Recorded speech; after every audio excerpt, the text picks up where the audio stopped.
Depression থেকে শক্ত হয়ে ওঠা মানুষগুলোকে কখনো সামনে থেকে দাঁড়িয়ে কাঁদতে দেখবেন না, বরং তাদেরকে সারাদিন হাসতে দেখা যায়। আপনার পাশে থেকে আপনাকে সাপোর্ট করতে দেখবেন। লাইফে হোঁচট খাওয়াটা খুব দরকার, অন্তত একবার হলেও দরকার।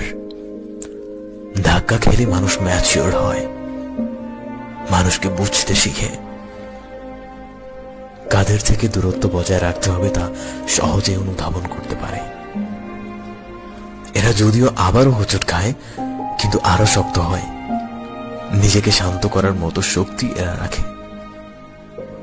প্রাণ খুলে হাসার অভিনয়টা পুরো দমে শিখে ওঠে, সাথে অন্যদেরও হাসাতে জানে। নিজেকে পৃথিবীর সবচেয়ে সুখী মানুষ হিসেবে সবার কাছে নিজের অজান্তেই প্রাণোচ্ছল হাসি দিয়ে পরিচয় করিয়ে দেয়। এরা একা কাঁদে, লুকিয়ে কিংবা গোপনে। গভীর রাতে এরা খুব মানসিকভাবে দুর্বল অনুভব করে, আর তখনই কেঁদে ফেলে। এরা বারবার নিজের কাছ থেকে সাহস নেয়, মোটিভেটেড হয়। একসময় তাদের লক্ষ্য ছাড়া কিছুই সামনে থাকে না। তাদের ভেতর জেদ চেপে বসে, যে কারণে হারতে হয়েছে সেটাকে জয় করার জন্য উঠে পড়ে লাগে। যারা ওই রাস্তা থেকে সরে যায় তারাই সুইসাইডকে গন্তব্যে নেয়, আর যারা দৌড়ায়, যুদ্ধ করে, তারাই হয়ে যায় কারো না কারো আইকন।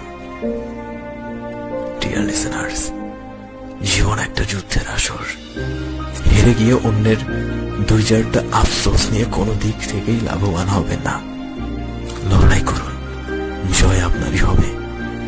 জয়ী হয়ে আত্মীয়, বন্ধু মহল, পরিবার কিংবা কলিগ, যে কাউকে অনুপ্রেরণা যোগাতে পারবেন নিজের স্ট্রাগল করার অভিজ্ঞতা দিয়ে।